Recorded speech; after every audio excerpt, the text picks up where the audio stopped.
नमस्कार दोस्तों, मैं अंकुर उपाध्याय स्वागत करता हूं आप सभी का एक बार फिर से अपनी नई वीडियो में।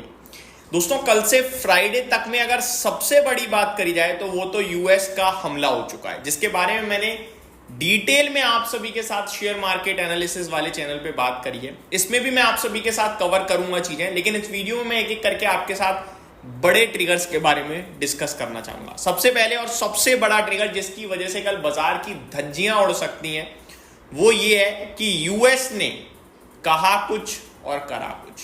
यूएस ने पहले कहा हम वीकेंड पे हमला करेंगे, फिर यूएस ही अपने स्टेटमेंट से बदल गया। यूएस ने कहा कि हम 2 हफ्ते का समय देते हैं, न्यूक्लियर डील को लेकर सोच विचार कर लें। 2 हफ्ते का समय काफ़ी रहता है।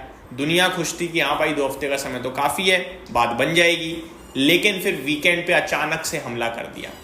3 ठिकानों पे हमला किया गया है यूएस की तरफ से। न्यूक्लियर के 3 ठिकाने उड़ा दिए ईरान के, फोर्डो, नाटांज और एक और जगह का नाम है जिसको उड़ा दिया गया है। तो ये ईरान के लिए बहुत ही ज़्यादा, मतलब ये कहोगे नेगेटिव है, और ईरान के लिए नेगेटिव, पूरे दुनिया के लिए नेगेटिव। इसलिए नहीं कि ईरान से किसी का लेना देना है, इसलिए क्योंकि भैया कच्चे तेल का रास्ता है। और ईरान ने क्या कहा था कि अगर यूएस इस हमले में आता है तो हम इररिपेयरेबल डैमेज देंगे यूएस को। लोग कर लो क्या कर पाओगे यूएस का। और यूएस ने उड़ाने के बाद, मारपीट के बाद धमकी और दी कि अगर कुछ करा तो और खराब कर देंगे। तो भाई साहब ये मामला बहुत तगड़े लेवल पे एस्केलेट हो गया है, जिसके बाद ईरान की तरफ से भी बहुत कुछ आया है, लाइक इट्स आवर टर्न, जिसमें लिखा हुआ है उन्होंने कि disclose of straits of Hormuz, जिसके बारे में मैं भी डिटेल में पढ़ के आप सभी के साथ दिन के दौरान शेयर करूंगा। तो नेगेटिव तो बहुत हो रहा है दोस्तों, नो डाउट बहुत नेगेटिव डेवलपमेंट्स सामने आ रहे हैं। तो उसके बारे में आप सभी के साथ दिन के दौरान कवर करेंगे। नेक्स्ट जो बड़ी चीज होने जा रही है वो आईपीओ को लेकर है। मतलब ऐसा लग रहा था सब ठीक हो रहा है, अचानक से आईपीओ की बौछार। इनफैक्ट आईपीओ की बौछार छोड़ो, प्रमोटर्स तो लगातार बिकवाली कर रहे हैं, चाहे वो प्राइमरी मार्केट हो या सेकेंडरी मार्केट हो। आईपीओ भी आने लगे थे, प्लस वहां पे प्रमोटर्स की सेलिंग रेगुलरली चली रही है। डेली ब्लॉक डील्स आ ही रही हैं।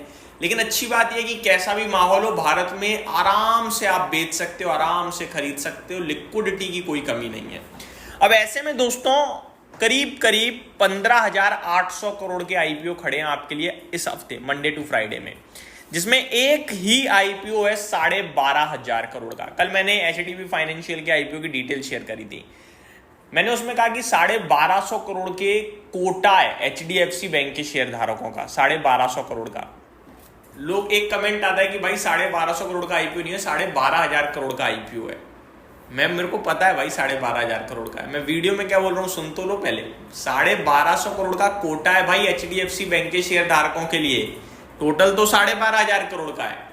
तो चीजें जब मिसअंडरस्टैंड हो जाती है ना तो वो गलत हो जाता है भाई साहब। तो प्लीज पहले ध्यान से समझिए, उसके बाद आप रिएक्शन दिया करिए। अभी मैं आप सभी के साथ चीजें शेयर करूं तो सबसे पहले तो एचडीएफसी बैंक की जो सब्सिडरी है एचडीबी फाइनेंशियल सर्विसेज, 12,500 करोड़ का आईपीओ तो इसका आने वाला है। कल एंकर बुक खुलेगी, हमें पता चलेगा किस किस का पैसा आया है एंकर बुक में। बड़े नाम होंगे तो डेफिनेटली बहुत अच्छी बात है। वहीं दूसरी तरफ एचडीएफसी बैंक की सब्सिडरी कंपनी है, तो मेरे को लगता है वैसे भी अच्छा करना चाहिए। बट बाजार का मूड माहौल इतना खराब हो गया है कि आईपीओ की भी कहीं ना कहीं थोड़ी दिक्कत आएगी। दूसरी बात, जो अनलिस्टेड मार्केट में प्राइस था एचडीबी फाइनेंशियल्स का, उसके 42% डिस्काउंट में आईपीओ आ रहा है। तो जो अनलिस्टेड मार्केट में ज्यादा शेयर बनते हैं और कहते हैं मैं तो अनलिस्टेड मार्केट में खरीद लेता हूं, आईपीओ की टेंशन ही खत्म। लो कर लो क्या करोगे। 42% नीचे आ रहा है, लग गई लंका। आगे बढ़े दोस्तों और आईपीओ की बात करना चाहूंगा आप सभी के साथ कि किस किस का आ रहा है। कल पत्रू का आईपीओ आता हुआ दिखेगा, आईपीओ आएगा एलन बेरी का, आईपीओ आता हुआ दिखेगा ग्लोब सिविल प्रोजेक्ट्स का। तो ये तो 3-4 आईपीओ आपके लिए बाजार में उतर रहे हैं। साथ ही साथ एचडीबी फाइनेंशियल्स का भी आईपीओ आएगा। ठीक है जी, तो ये तो आईपीओ हो गए। और भी कुछ आईपीओ हैं जैसे कि संभव स्टील ट्यूब्स का है, एजेसी ज्वेल मैन्युफैक्चरर्स का है, आगे श्री हरे कृष्णा स्पॉन्ज आयरन। तो ये कुछ आईपीओ हैं जो आपके लिए इस बार ओपन होते हुए दिखेंगे। तो काफी बड़ी लंबी लिस्ट है दोस्तों। एफआईडीआईज के डेटा की बात करूं तो नॉट वर्थ डिस्कसिंग है, क्योंकि फ्राइडे को एडजस्टेड डेटा था वो रीबैलेंसिंग के चलते, तो वो हम डिस्कस नहीं करेंगे। बाकी फ्यूचर्स में 4,500 करोड़ की एफआईआईज ने जरूर खरीदारी करी फ्यूचर स्टॉक्स में, कल लंका लग सकती है। तो बिग अलर्ट है मार्केट को लेकर, तो डर का माहौल बन चुका है। स्ट्रेट्स ऑफ हॉर्मुज को भी रोका जा रहा है। भारत की तरफ से खबर ये आ रही है कि रशिया से तेल को हम ज़्यादा इंपोर्ट करने की सोच रहे हैं अब। तो ये सारी चीज़ें, क्योंकि स्ट्रेट ऑफ हॉर्मुज से भारत का 40% कच्चा तेल आता है भाई साहब, तो उस 40% को हमें कहीं और शिफ्ट करना पड़ेगा। तो शायद रशिया से थोड़ा बढ़ा रहे हैं हम इंपोर्ट अपना। तो ये डिटेल्स आते हुए दिख रही हैं बाजार के लिए। इस वीडियो में सिर्फ इतना ही दोस्तों, बाकी स्टॉक स्पेसिफिक भी बहुत सारे स्टॉक्स हैं। अब देखो, जिसे ऑर्डर मिला है, खबर तो अच्छी है, लेकिन ऐसे माहौल में वो बढ़ पाएगा नहीं, तो फिर डिस्कस करना ठीक नहीं है। लेकिन आपको इतना पता चलना चाहिए कि अच्छी खबर तो अच्छी खबर है। वोडाफोन आइडिया के लिए भी काफ़ी सारी पॉजिटिव न्यूज़ आते हुए दिख रही हैं। एवेंटल को ऑर्डर मिलता हुआ दिख रहा है। यस बैंक है, इंडिया सीमेंट है, ब्रिगेड एंटरप्राइजेज, जेन टेक्नोलॉजीज है, ये सारे स्टॉक्स जो हैं खबरों में।